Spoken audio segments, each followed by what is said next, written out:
नमस्कार दोस्तों, टेक्सटाइल ज्ञान चैनल में आपका स्वागत है।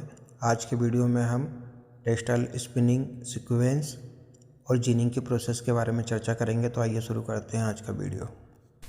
तो आइए बात करते हैं टेक्सटाइल टेक्नोलॉजी क्या है। अब हम हिंदी में बात करेंगे, आप समझते जाइए, जो आपको लगे वो लिखते जाइए।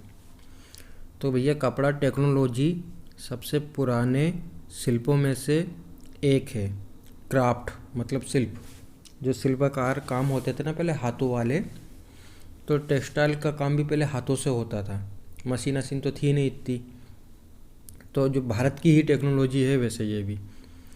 तो इसमें फाइबर, यार्न और कपड़ों के उत्पादन से संबंधित कार्य होता है, जिसको हम टेक्सटाइल टेक्नोलॉजी बोलते हैं। ठीक है, ये आया समझ में? लिखते भी जाना, जो आपको उचित लगे वो स्क्रीनशॉट ले लेना। इसके बाद फ्लो चार्ट है। तो सबसे पहले फाइबर है, जो जिनिंग वाला फाइबर हो गया, खेत से फाइबर आया। इस फाइबर को हम दो प्रकार से यूज़ करते हैं। एक तो स्पिनिंग लाइन में भेजते हैं यान बनाने के लिए, और दूसरा आपको दिख रहा होगा नॉन वूवन फैब्रिक।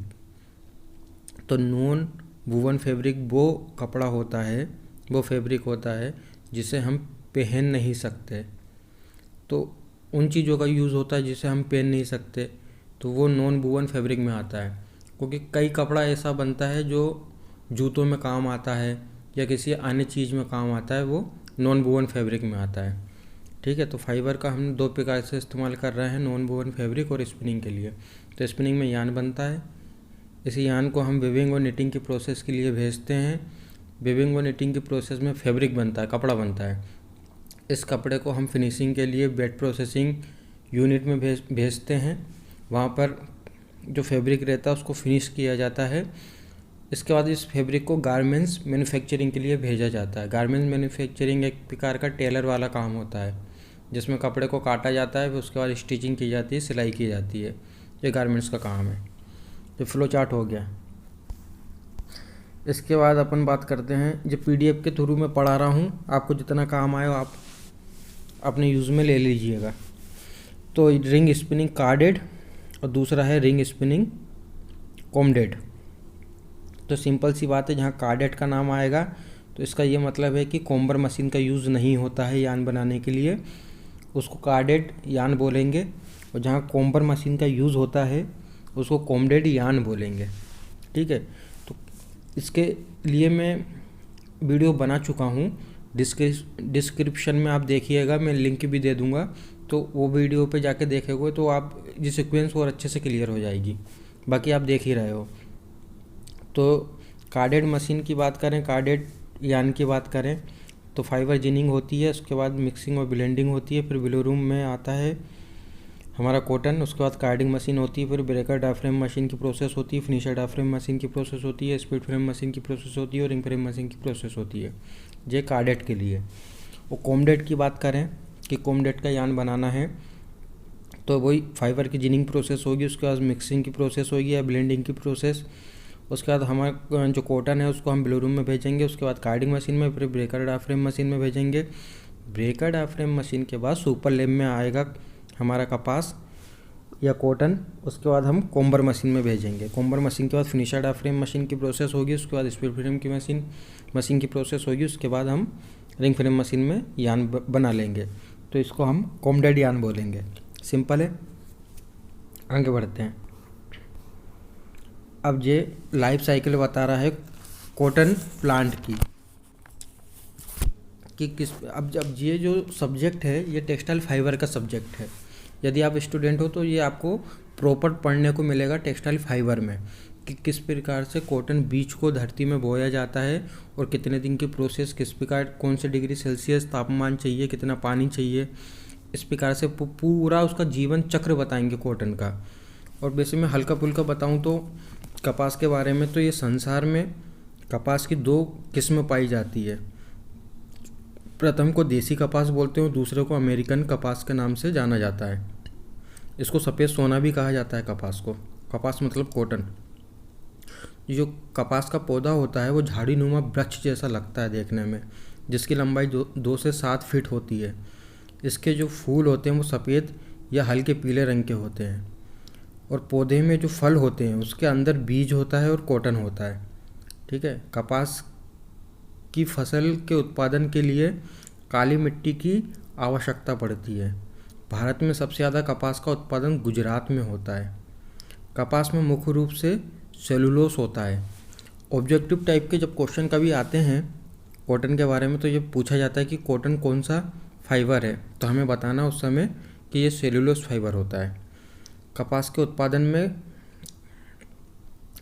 उत्पादन में गुजरात के अलावा ये महाराष्ट्र और मध्य प्रदेश के पश्चिम निमाड़ में इसकी खेती बहुत ज़्यादा की जाती है। ठीक है, ये कपास के बारे में हो गया।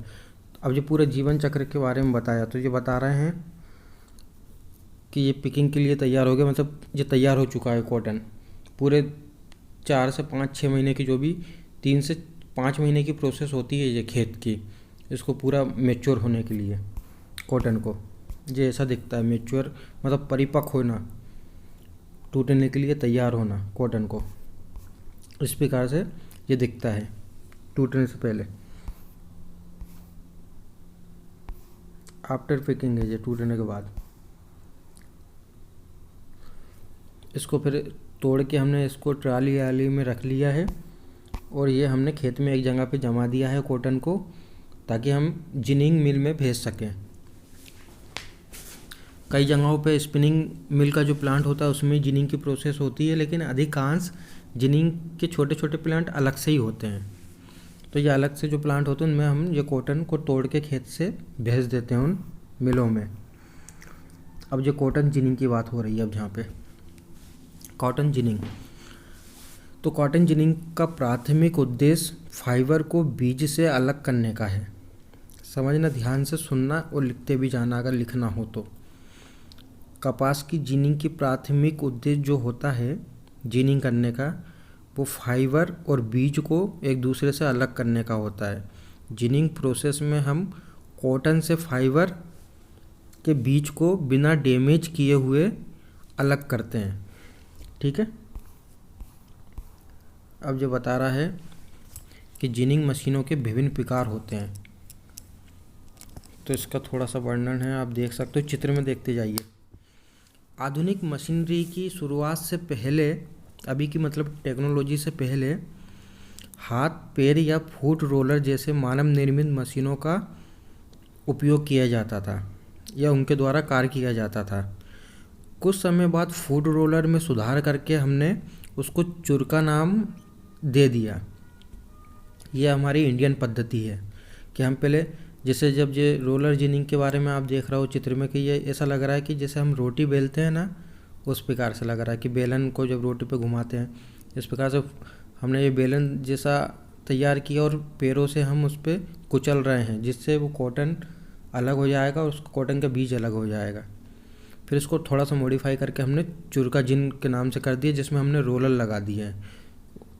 और ये जो छड़ दिख रही है वो लेटिस हो गई, उस पर कॉटन को हमने आगे पास करते हैं और रोलर दोनों के बीच में जब जाता है तो वो सीड अलग कर देता है और फाइबर को अलग कर देता है।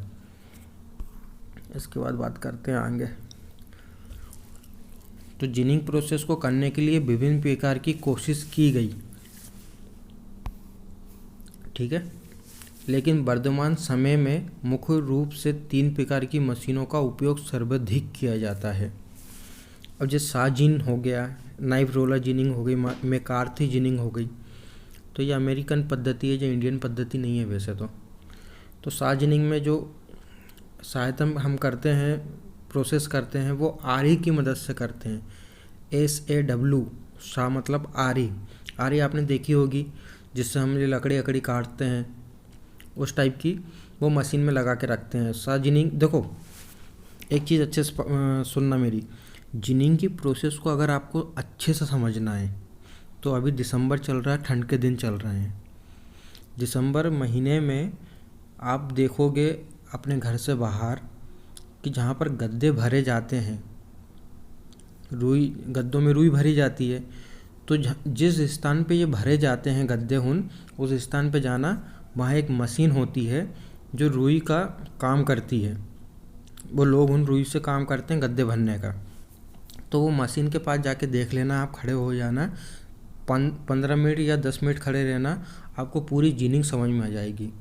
उस समय आप पूरा देखोगे कि किस प्रकार से रुई से बीज अलग हो रहे हैं, फाइबर किस प्रकार से एक एक फाइबर हमको बिल्कुल क्लीन दिख रहा है, फाइबर पत्तियाँ कंटामिनेशन इम्प्योरिटीज सब अलग हो जाती है, सिर्फ कॉटन हमें मिलता है। वो मशीन जो है वो जिनिंग की मशीन ही है।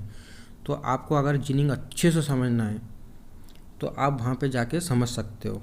ये तो सिर्फ जो अभी समझा रहा हूँ ये तो सिर्फ एक छोटा बेसिक समझा रहा हूँ मैं। तो साजिनिंग में जैसा कि मैंने बताया कि आरी की मदद से कार्य किया जाता है। आरी मतलब शाह, SAW शाह, उसको हिंदी में आरी बोलते हैं। तो और दूसरी जो पहली जिनिंग होगी, दूसरी जिनिंग है नाइफ रोलर जिनिंग। इसमें रोलर और नाइफ की मदद से, नाइफ मतलब चाकू टाइप के लगे होते होंगे मशीन में, तो रोलर्स तो लगते ही हर मशीन में, रोलर्स और नाइफ की मदद से कार्य किया जाता है, प्रोसेस होती है। फिर तीसरे नंबर पे मैकार्थी जिनिंग। इसमें सिंगल रोलर जिनिंग है और डबल रोलर जिनिंग से काम होता है। सिंगल रोलर जिनिंग और नाइफ रोलर जिनिंग की जो प्रोसेस है वो बिल्कुल सेम है, इसलिए हम इस वीडियो में डबल रोलर जिनिंग की भी बात करेंगे। तो सबसे पहले आइए बात करते हैं साज जिनिंग मशीन की।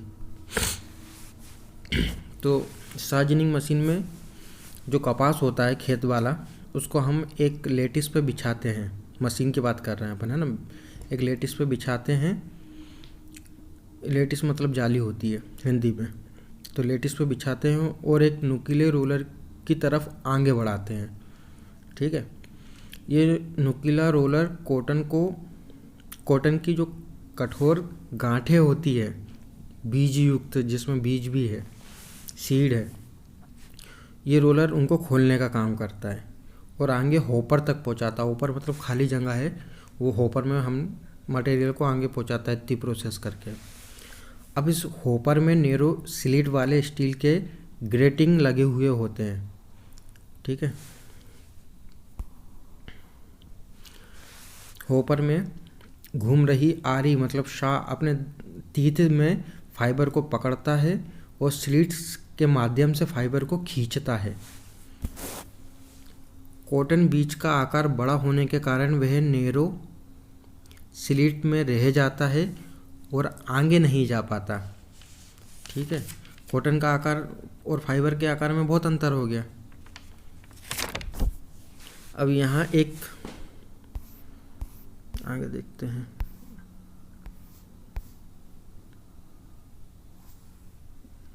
ऑपरेशन ऑफ कॉटन जिनिंग, ये शॉ जिनिंग का चित्र हो गया, ठीक है। ये चित्र को आप देख लो। ये चित्र से अच्छा है कि आप गूगल पे भी शॉ जिनिंग करके डालोगे तो उसमें बहुत सारी इमेज आ जाएगी। तो जो मैं बोल रहा हूँ ना वो कार्यविधि आपको क्लियर समझ में आ जाएगी। फिर इस चित्र में नहीं आई तो ठीक है, आगे पढ़ते हैं। तो अभी तक अब मैंने बताया क्या, कॉटन बीज का आकार बड़ा होने के कारण वह नैरो स्लिट में रह जाता है और आगे जा नहीं पाता।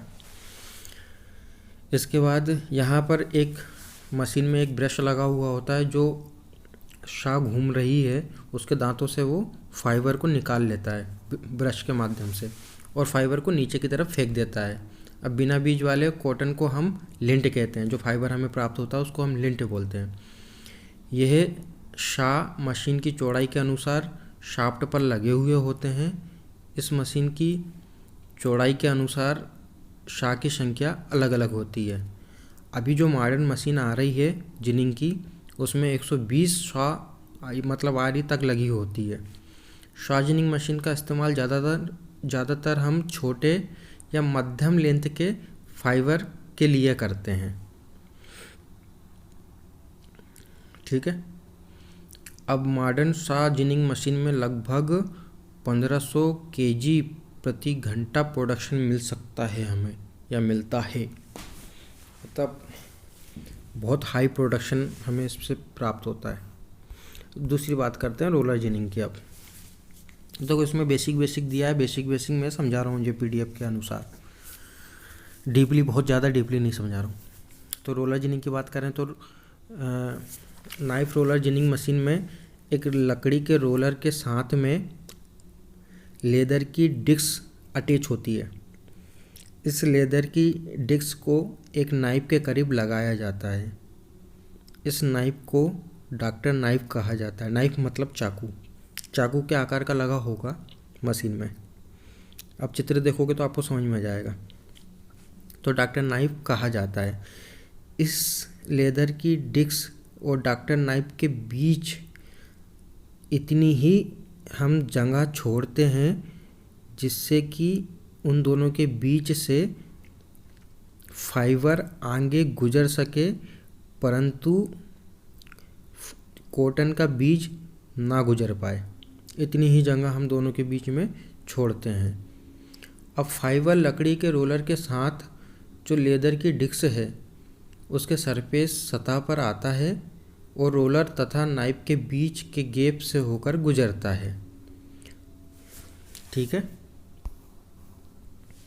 अब यहाँ जो रोलर है वह नाइफ की सहायता से एक ही समय में कम और अधिक गति से घूम सकता है। नाइफ की सहायता से रोलर कम और अधिक गति से घूम सकता है। रोलर के घूमने से कॉटन बीज भी घूमने लगता है, मतलब बीटिंग होने लगती है, जिससे नाइफ तथा रोलर मिलकर जिनिंग की प्रोसेस करते हैं। इतना ये लिखा हुआ है। इसके बाद ये अपन रोलर जिनिंग की चित्र आप देख लो।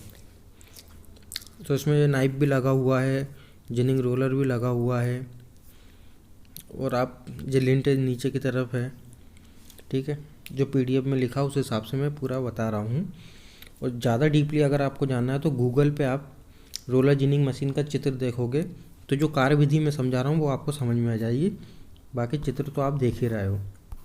तो रोलर जिनिंग, शॉ जिनिंग हमने पढ़ लिया है। अब मैकार्थी जिनिंग की अपन बात करते हैं। ठीक है ना। तो सभी प्रकार की मैकार्थी जिनिंग की प्रोसेस हम लॉन्ग लेंथ के फाइबर के लिए करते हैं। ठीक है। अब उदाहरण के लिए बात करें तो समुद्री द्वीप जो कॉटन होता है, समुद्री द्वीप के पास में जो कॉटन उगता है वो लॉन्ग लेंथ के होते हैं। मिस्र एरिया का कॉटन लॉन्ग लेंथ का होता है या इंडियन कॉटन जो लॉन्ग लेंथ का है। इन सब के लिए मैकार्थी जिनिंग की प्रोसेस सर्वाधिक की जाती है। इसमें सभी प्रकार के लॉन्ग लेंथ के कॉटन को आसानी से बहुत कम बीटिंग करके बीज और फाइबर को अलग किया जाता है। मैकार्थी जिनिंग में फाइबर डैमेज और कॉटन का बीज टूटे नहीं, इस बात का विशेष ध्यान रखा जाता है और हल्की बीटिंग प्रोसेस की जाती है।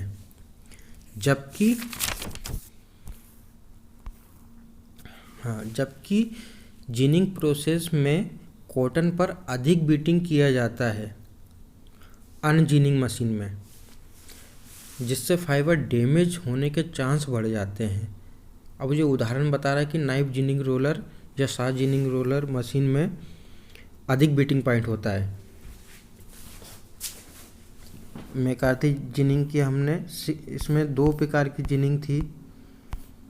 मैकार्थी जिनिंग की बात करते हैं तो ये मैकार्थी जिनिंग में सिंगल रोलर जिनिंग और डबल रोलर जिनिंग। तो single roller ginning knife roller ginning के समान ही है, इसलिए हम डबल रोलर जिनिंग मशीन की बात करेंगे चित्र में। तो ये चित्र है डबल रोलर मैकार्थी जिनिंग का। तो इसमें A नंबर पे जो नाम है वो लेदर रोलर है, B नंबर पे डॉक्टर नाइफ है, F जो नंबर है वो बीटा नाइफ ब्लेड है, L और M क्रैंक है। ठीक है, LM। दूसरा M है क्रैंक पिन, N है आर्म, E है शाफ्ट, C है ग्रिड, K है होपर स्पेस आर्म और G है वो सीट कॉटन है। ठीक है, ये चित्र आप देख लीजिए। अब मैं क्रियाविधि भी बताऊंगा, जो वर्किंग प्रोसेस भी बताता हूँ इसके अनुसार। अब जैसा कि चित्र में दिखाया गया है 2 लेदर रोलर हैं। हाँ है A नंबर 2 हैं ये लेदर रोलर। ठीक है। अब चित्र में दिखाया गया 2 लेदर रोलर हैं। इन दोनों लेदर रोलर पर डॉक्टर नाइफ का प्रेशर दिया जाता है। ठीक है। लेदर रोलर के पास एक बीटर कार्य करता है ऊपर की तरफ। इस बीटर को M, L तथा M जो क्रैंक है, इस क्रैंक की सहायता से बीटर को गति मिलती है। फिर है वाइब्रेटिंग शाफ्ट के आर्म पर बीटर ब्लेड फिक्स होते हैं। तो ठीक है, कार्यविधि की बात कर लेते हैं अब। तो बीज युक्त कॉटन को, मतलब जिसमें बीज है, अभी कॉटन से बीज अलग नहीं हुआ है, McCarthy ginning double ginning ceiling उसकी बात कर रहे हैं। तो बीज युक्त कॉटन को हॉपर में फीड किया जाता है। अब जब कॉटन लेदर रोलर के संपर्क में आता है तब कॉटन के बीज को डॉक्टर नाइफ रोक लेता है और बीजों से फाइबर को अलग कर लेता है। ये leather roller in cotton fibre को आगे की ओर बढ़ा देते हैं और बचा हुआ कॉटन सीड को नीचे की ओर ग्रिड में फेंक देते हैं। ग्रिड का स्पेस सिर्फ हम इतना ही रखते हैं कि वहाँ हमारी उंगली अंदर जा सके, जिससे हम बीजों को हिलाकर उन्हें बाहर गिरा सकें।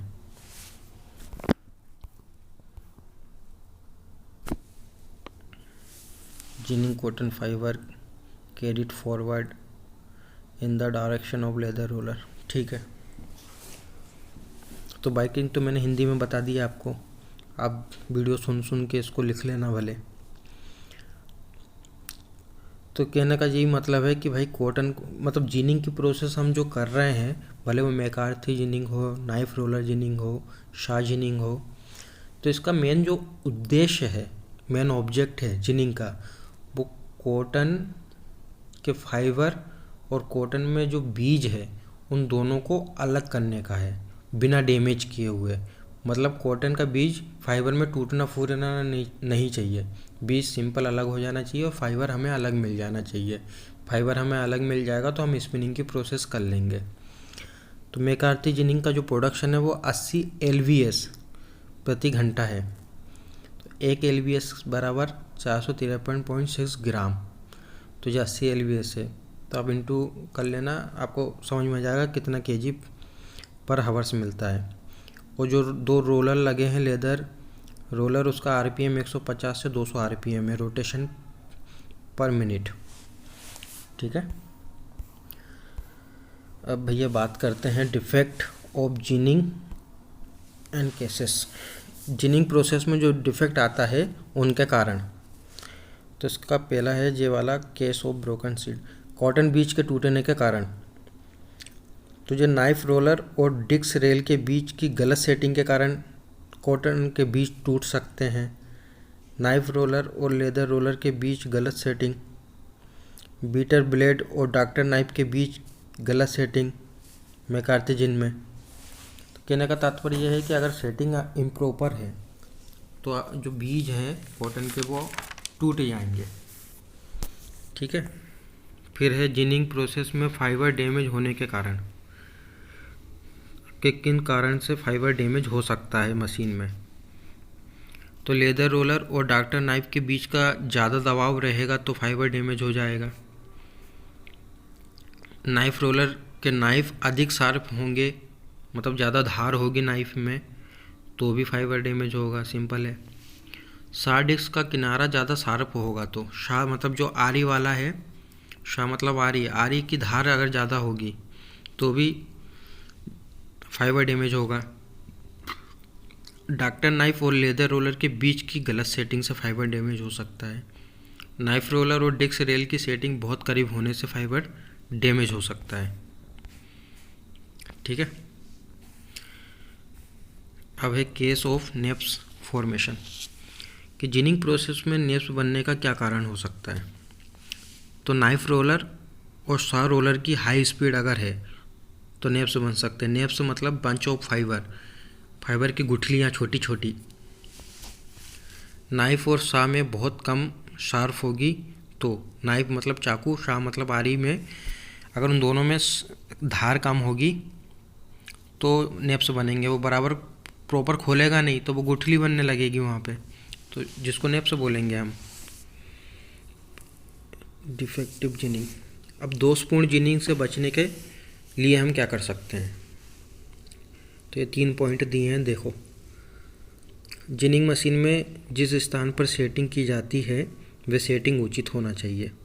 सही बात है। मशीन में जिस जिस स्थान पर सेटिंग की जाती है वो उचित करो, सही करो, इम्प्रॉपर मत करो उसको, तो इस चीज़ से बच सकते हैं।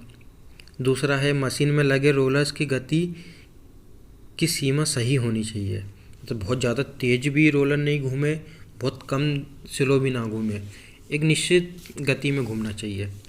तीसरा है कि नाइफ डिस्क और शार्प डिस्क की धार या शार्प ना ज़्यादा हो ना कम हो, दोनों की स्थिति ऑप्टिमम हो। ठीक है। अब बात करते हैं कि जिनिंग की जो क्रिया हम करते हैं जिनिंग मिल में, तो वो जिनिंग की क्रिया करने के बाद जो हमें फाइबर मिलता है, वो फाइबर का यदि हम यान बनाते हैं तो यान की क्वालिटी पे किस प्रकार से क्या प्रभाव पड़ सकता है, इसके बारे में चर्चा है। अब देखिए आप,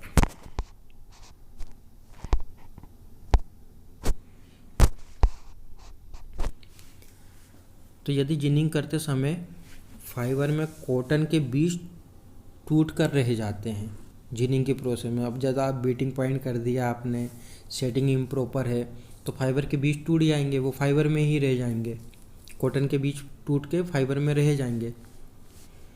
तो यदि इस प्रकार की कोई क्रिया होती है तो वह स्पिनिंग प्रोसेस में कठिनाइयाँ उत्पन्न करेगी, क्योंकि बिलोरूम लाइन में जो स्केचर या कैलेंडर रोल लगे होते हैं वो क्या करते हैं, मटेरियल को प्रेस करते हैं, तो वे कॉटन शीट को कुचल देंगे, जिससे शीट के अंदर या बीज के अंदर का जो ऑयल है वो फाइबर पे के ऊपर आ जाएगा, फाइबर पे रह जाएगा, जिसके कारण बिलोरूम में बनने वाला जो लेप है, बिलोरूम से हमें डिलीवरी में लेप मिलता है, तो उसकी क्वालिटी पर प्रभाव पड़ेगा।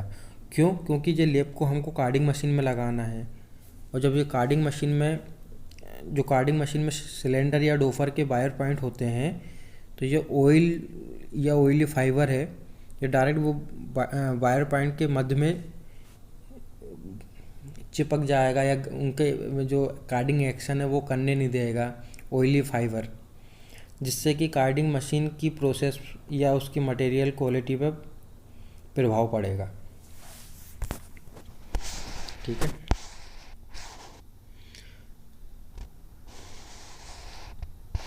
अब यदि बात करें कि जिनिंग प्रोसेस के समय हाई बीटिंग करने से यदि फाइबर में नेप्स बन जाते हैं, क्योंकि बीटिंग आप ज़्यादा पीटोगे फाइबर को तो फाइबर का गुच्छा बन जाता है, छोटे छोटे गुच्छे, तो उसको नेप्स बोलते हैं। यदि जिनिंग प्रोसेस के समय हाई बीटिंग पॉइंट रखते हैं और फाइबर में नेप्स बन जाते हैं, तो ये नेप्स बिलोरूम से कार्डिंग में और कार्डिंग से डायरेक्ट स्लाइवर में आ जाते हैं, और यदि स्लाइवर में नेप्स ज़्यादा आ जाएं तो ये नेप्स स्पिर फ्रेम की प्रोसेस और रिंग फ्रेम की प्रोसेस को प्रभावित करेंगे। किस प्रकार से? जैसे कि अनड्राफ्टिंग होना मटेरियल में, एंड ब्रेक होना, प्रॉपर ट्विस्ट ना होना, इस प्रकार की अनेक प्रॉब्लम आएगी। स्पिनिंग में फाइबर लेंथ के अनुसार प्रत्येक स्पिनिंग प्रोसेस का विशेष ध्यान रखा जाता है, क्योंकि फाइबर की जो लेंथ है वो अलग अलग प्रकार की होती है, तो उसके लेंथ के अनुसार हम उसके क्वालिटी के हिसाब से उसके हर स्तर पर हम विशेष ध्यान रखते हैं कि अगर रिंग फ्रेम में जाएगा या स्पीड फ्रेम में मटेरियल जाएगा तो क्या क्या सावधानी या क्या क्या रखना है क्वालिटी के हिसाब से, वो सब हम ध्यान रखते हैं। अब यदि जिनिंग प्रोसेस में ही फाइबर डैमेज हो जाए, डैमेज मतलब फाइबर टूट जाए, कट जाए, लूज़ हो जाए, ये चीज़, तो ये डायरेक्ट यार्न क्वालिटी पर असर प्रभाव डालेगा अगर फाइबर डैमेज हुआ है तो जिनिंग से डैमेज। और देखिए, हाँ, जिनिंग प्रोसेस से डैमेज फाइबर स्पिनिंग की प्रोसेस में यार्न की स्ट्रेंथ, यार्न में अनइवननेस मतलब असमानता जैसी समस्या उत्पन्न करेगा अगर फाइबर कट होता है, टूटता है, डैमेज होता है तो। इसके बाद है फाइबर इम्प्यूरिटीज़। तो इम्प्यूरिटीज़ का जो शब्द का उपयोग है वो मटेरियल में उपस्थित फाइबर के अलावा कोई अन्य पदार्थ के लिए किया जाता है। जैसे मटेरियल हमारा फाइबर है और फाइबर में कोई अन्य चीज़ पड़ी है तो वो हमारे लिए इम्प्यूरिटीज़ हो जाएगी। ठीक है, तो आमतौर पर स्पिनिंग प्रोसेस करते समय ये इम्प्यूरिटीज़ को हटा लिया जाता है, रिमूव कर लिया जाता है। इम्प्यूरिटीज़ को हटाना यार्न मैन्युफैक्चरिंग के लिए बहुत ज़रूरी होता है। फाइबर के हिसाब से बात की जाए तो मैन मेड फाइबर की तुलना में नेचुरल फाइबर में अधिक इम्प्यूरिटीज़ पाई जाती है। इसके बाद है कॉटन कंटामिनेशन। कॉटन कंटामिनेशन मतलब कोई इम्प्यूरिटीज की तरह होता है। ये दो प्रकार के होते हैं, एक होता है नेचुरल और दूसरा होता है मैन मेड। तो नेचुरल में क्या आएगा, जो घास पत्ती फल फूल इस प्रकार की जितनी भी चीज़ें हैं ये चीज़ आएगी। और मैन मेड कंटामिनेशन की बात करें तो कोई कपड़ा हो गया, कोई प्लास्टिक हो गई, कोई एक्रिलिक अलग से कोई फाइबर आ गया, उसमें रबड़ आ गया, ऑयल आ गया, तार आ गया, कोई वायर आ गया, कोई हमारा ये सर का बाल आ गया, इस टाइप की चीज़ें। तो अगर एक सर्वे की बात करें तो 10 कंट्रियों की सर्वे किया गया कि सबसे ज़्यादा कॉटन कंटामिनेशन किस कॉटन में पाया जाता है, किस देश के कॉटन में।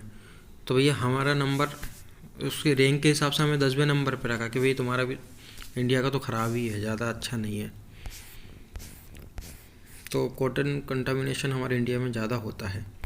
इसके बाद भैया ये बताया गया है ग्रुप और क्लासिफिकेशन है ये फाइबर का कि शॉर्ट लेंथ के जो फाइबर हैं वो 20 mm से नीचे हैं।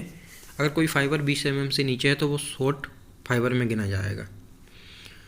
ठीक है, 20.5 से 24.5 mm के अगर फाइबर हैं तो वो मीडियम लेंथ में गिने जाएंगे। और मीडियम लॉन्ग स्टेपल मतलब मीडियम और लॉन्ग दोनों के लिए अगर बात करें तो 25 से 27 mm के फाइबर को गिनेंगे। अब बात करें कि लॉन्ग लेंथ के अगर फाइबर की बात करें तो 27.5 से 32 तक mm के जो फाइबर है वो लॉन्ग लेंथ के फाइबर मानेंगे। तो तीसरा नंबर चौथा नंबर जो है वो इंडस्ट्री में सर्वाधिक चलता है। पांचवा है एक्स्ट्रा लॉन्ग, तो 32 mm से ऊपर बहुत कम मिलता है जब 32 mm से ऊपर के फाइबर। वैसे होते हैं, खूब होते हैं। अब ये चार्ट बताता हूँ मैं, उसमें भी बताएंगे। जो देखो ये है इंडिया कॉटन वेराइटीज़ कॉटन। तो कॉटन वेराइटीज़ अलग अलग प्रकार के जो कॉटन है वेराइटी।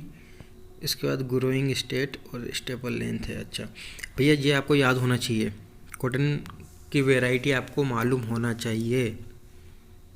अगर आप इंडिया में काम करोगे तो ये नाम आपको मालूम होना चाहिए, इंटरव्यू के लिए भी मालूम होना चाहिए। अगर आप पढ़ाई कर रहे हो तो आपको विशेष बिल्कुल मालूम होना चाहिए। देसी कॉटन का नाम J34 हो गया, शंकर 6, शंकर 4, वीरा लक्ष्मी हो गया, सुजाता हो गया, सुवीन हो गया। और ये कहाँ पाए जाते हैं ये भी लिखा है, यूपी में कि मध्य प्रदेश में कि तमिलनाडु में, ये सब लिखा हुआ, गुजरात में।